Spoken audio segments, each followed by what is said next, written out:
Hello, my name is Charlotte Huebner. I am currently a master's student at Université du Québec à Montréal, so at UQAM. And in the following presentation, I'll be presenting the results of my thesis entitled Social Media as a Learning Resource for Outdoor Enthusiasts, a Canadian Perspectives.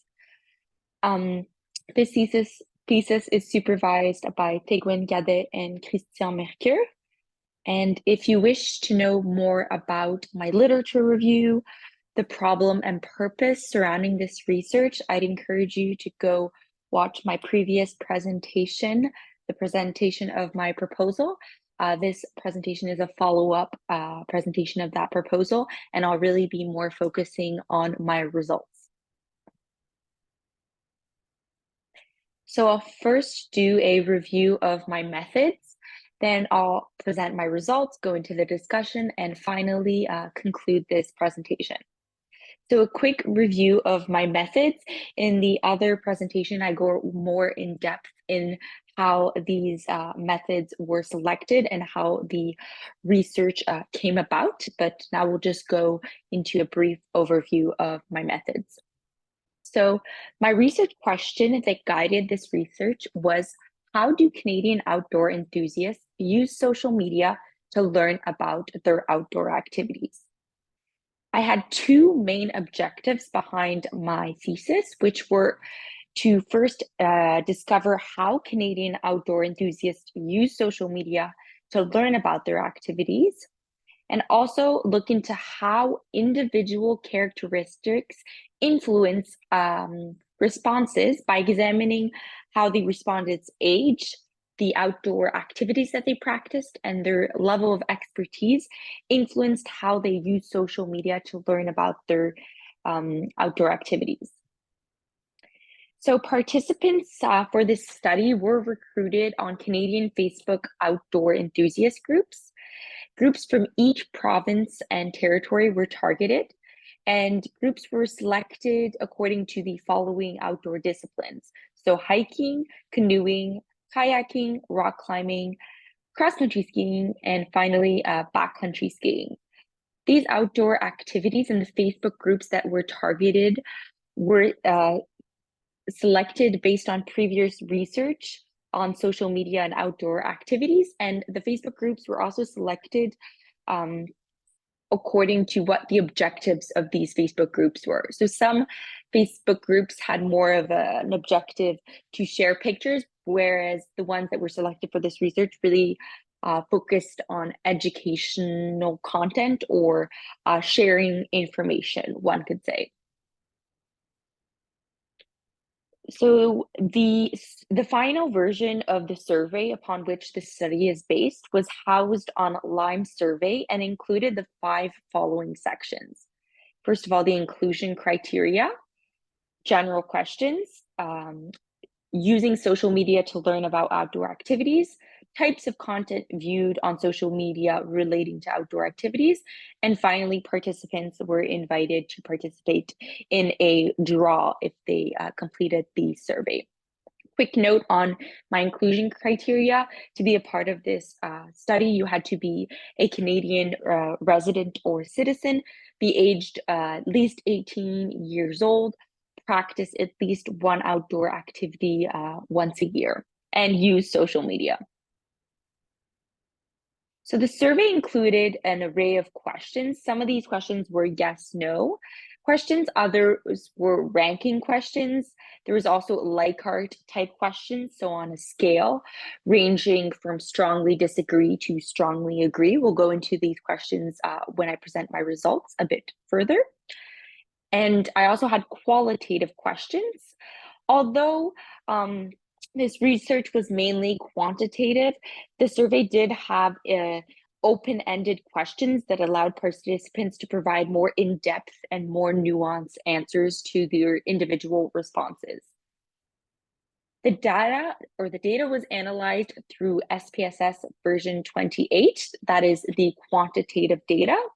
So we first conducted descriptive statistic to generate frequencies, and then we applied different statistical tests. So we applied the t-test and the key the chi-square test to ascertain differences in responses based on individual characteristics.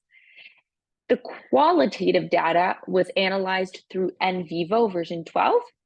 So first of all, we read through all the data. There were many, many, many pages of it. And then we descriptively coded this data before organizing it into different themes. Now moving along to the heart of this presentation, which is the results of this study.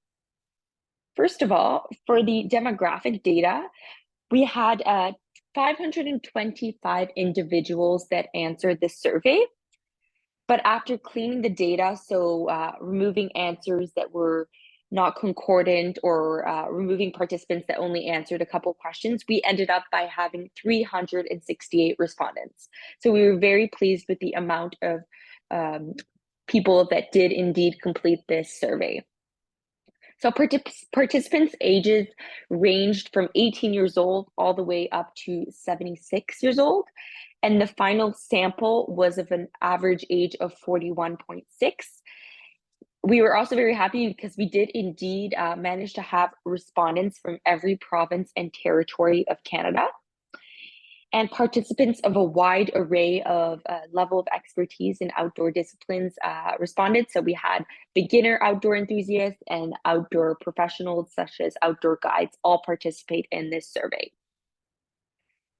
So the first section of this survey was about using social media to learn about outdoor activities in a wider scopes. In this section, we discovered that 95.9% of participants reported that they did indeed use social media platforms to learn or acquire information about outdoor activities. Also, 74.5% of participants reported that they did double check that the information that they were consulting on social media about their outdoor activities was accurate before using it. Also, 74.5% of participants said that they were more likely to trust information that outdoor organizations shared over information about outdoor activities that outdoor influencers shared. And most participants either agreed or strongly agreed that social media helped them learn about technical skills or hard skills relating to their activities. The three skills participants reported most using social media to learn about are as follows. First of all, outdoor gear or equipment choices. So 79.6% of participants either agreed or strongly agreed that they use social media to make outdoor gear or equipment choices. Secondly, using social media to learn about routes and itineraries. So 75.5% either agreed or strongly agreed. And finally, using social media to help them plan their outdoor activities. So 74.5% either agreed or strongly agreed. So here you have a table of the different elements in the Likert style questions. I won't go through every one of them, but an example would be, I use social media to look up videos about the outdoor activities that I practiced, and then you can see that 62.2% of participants either agreed or strongly agreed to this statement. You can see that strongly disagree and disagree was grouped into one category, and agree and strongly agree was grouped into another category.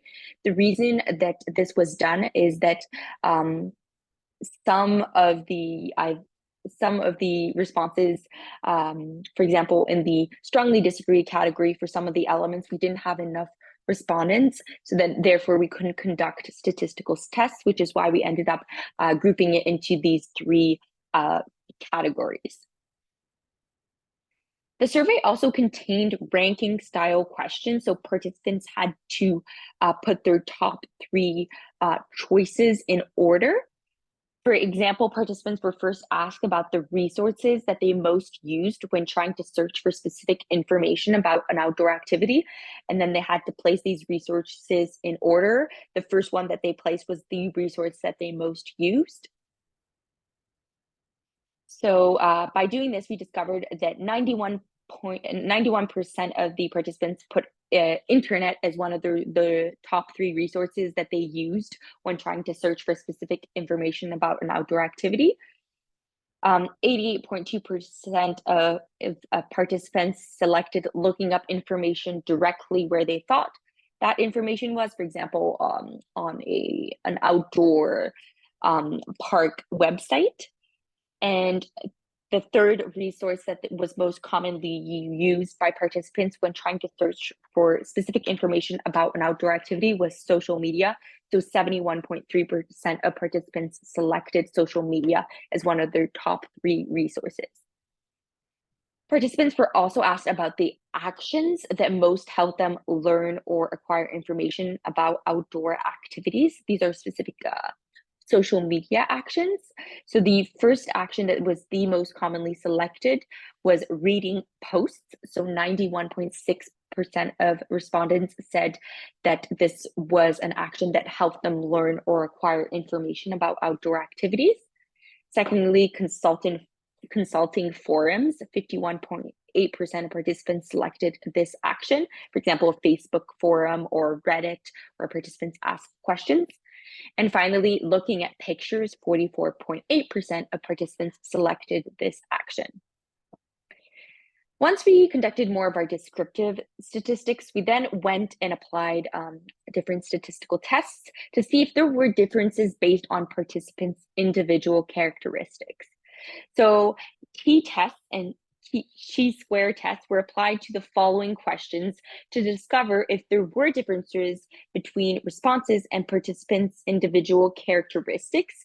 So we looked into the following characteristics: age, province, and whether they practiced an outdoor activity. So these 6 questions that these tests were applied to are as follows. Do you use social media to learn or acquire information about your outdoor activities? Do you follow outdoor influencers that post content about outdoor activities? Does the content posted by these influencers help you learn or acquire information about your outdoor activities?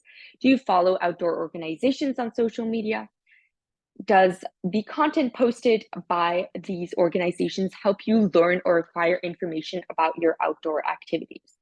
And finally, do you ever face challenges associated with searching for information or learning about outdoor activities on social media? So first, I'll go into age. So we found that younger participants answered more yes to the question whether or not they followed influencers that post content about outdoor activities. So younger participants have more of a tendency to follow influencers that post content about outdoor activities than older participants. Younger participants had more of a tendency to answer yes, that this content posted by influencers helped them to practice their outdoor activities, on the contrary to older participants who had more of a tendency to answer no to this question.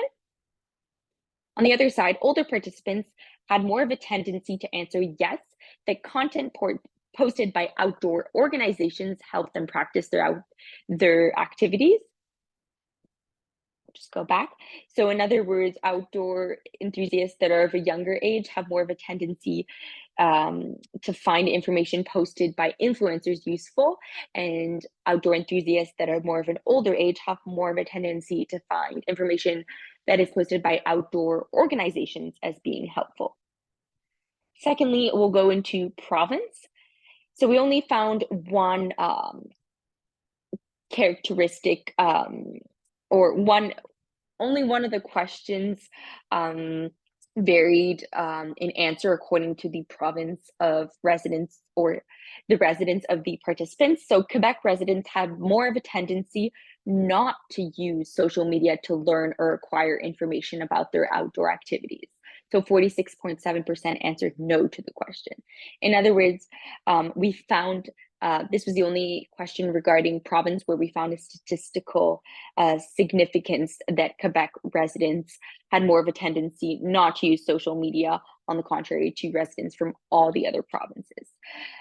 I'll go into more of this in the discussion section, but one of our hypotheses hypotheses of why this is that there's less content in French available on social media. So because a majority of people from Quebec speak French, perhaps this is why they had more of a tendency to not use social media to learn or acquire information about their outdoor activities. So in terms of outdoor activities practiced, participants who practice rock climbing had more of a tendency to follow influencers that post content about outdoor activities than those who do not practice rock climbing.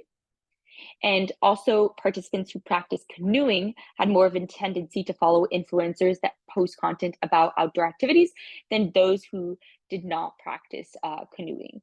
Regarding rock climbing, one of our hypotheses of why rock climbing enthusiasts have more of a tendency to follow influencers is that there is several studies that show the importance of social media culture in the sport of rock climbing. Canoeing, our hypotheses was a bit less developed, you could say, but one of the reasons why we might think that participants who practice canoeing have more of a tendency to follow influencers is because of the historic significance of canoeing in Canada. But these hypotheses would need to be further explored in other studies to confirm them. In terms of qualitative data, participants were asked four medium length to long open-ended questions regarding examples of when they have used social media to learn about their outdoor activities. Four big themes emerged when we coded and then organized the qualitative data into themes. So four big themes of examples. So first of all, trail routes and conditions. Here's an example of what one participant reported. I belong to a Facebook group about cross-country skiing. During this last season, I checked others' posts on that site for ideas of trails to ski on and found that the conditions of the Telephone Loop Trail at West Bragg Creek were excellent. So I called up a friend and made plans to go cross-country skiing there. The second big theme that emerged regarding examples of participants when they have used social media to learn about their activities is ideas and inspiration. One participant reported, I get ideas about next hikes or bucket list vacation ideas from seeing posts other hikers or kayakers have shown. Thirdly, participants really reported connecting with other outdoor enthusiasts through social media. One participant said, I organize or participate in outdoor activities with enthusiasts I've met on social media, which allows me to learn skills and get to know mentors more quickly. And the fourth theme that emerged was technical skills. For example, one participant reported YouTube as well as Instagram and Facebook Reels gave great tips on what to pack and how to pack when we began overnight backpacking. They were also great resources for reviews before buying necessary gear. We also use social media platforms for trip planning. So differences emerged between respondents' examples of when content posted by influencers versus outdoor organizations helped them learn about their outdoor activities. So participants reported using influencers' content to learn about technical skills, gear or equipment choices. And we also found that participants used or consulted outdoor organizations' content to look into trail and route conditions mainly. Now I'll go more into a discussion of these results. So our findings coincide with past research that demonstrates that learning on social media is widespread and one of the main reasons that draw people to use these platforms. This study found that outdoor enthusiasts use social media to learn about their activities both intentionally and unintentionally. So a way that participants use social media to learn about their activities in an intentional way would be asking a question on a social media forum. And a way they would use social media unintentionally would be, for example, learning about an outdoor activity by scrolling on Instagram and then seeing a video that someone posted. And then through that video, they would learn something, even though they didn't directly look for that information. Our study also coincides with past research that demonstrates that technology is increasingly a part of outdoor activities and even outdoor education and learning. And our study also shows that outdoor enthusiasts do indeed form virtual online communities that help them learn or acquire information about their activities. There are several limitations to this study that need to be pointed out. First of all, because participants were recruited via social media, this increased the likelihood of them using social media to learn about their outdoor activities. So we didn't, by recruiting people through Facebook, that meant that they used social media already because they found the link to the survey through social media. Also, participants were only recruited on Facebook. So, for example, a participant that only used a different social media platform, for example, TikTok, but didn't use Facebook, we wouldn't have managed to recruit them. And participants were recruited via Facebook groups pertaining to only 6 outdoor disciplines. Participants were asked if they practiced other outdoor activities, and some of the most common outdoor activities that emerged were kite sailing and also biking. But we might not have reached all participants because we only targeted 6 outdoor disciplines or activities. Also, the survey was anonymous. This is a limitation in terms of our qualitative data because we couldn't reach out to the participants for additional clarification on their responses because it was an anonymous survey. Okay. In conclusion, this study provides initial and foundational evidence that Canadian outdoor enthusiasts do indeed use social media to learn about their activities and develop their skills. Social media and learning about the outdoors are in an informal way, for example, through social media, are closely linked. There are many future research topic orientations because this subject is one that hasn't been researched much in the past. And some of these future research topic orientations are as follows. So we would recommend an analysis of educational social media content shared by a variety of sources and pertaining to a variety of outdoor disciplines. It would also be very pertinent to conduct qualitative interviews with outdoor enthusiasts who use social media to learn about their outdoor activities. Thank you so much for listening to this presentation. Should you have any questions or you're interested in my research, please feel free to reach out to me via my email. I left it here on the screen, and thank you very much. Also, if you wish to consult my bibliography and my references, you can scan the following QR code. Thank you. Bye.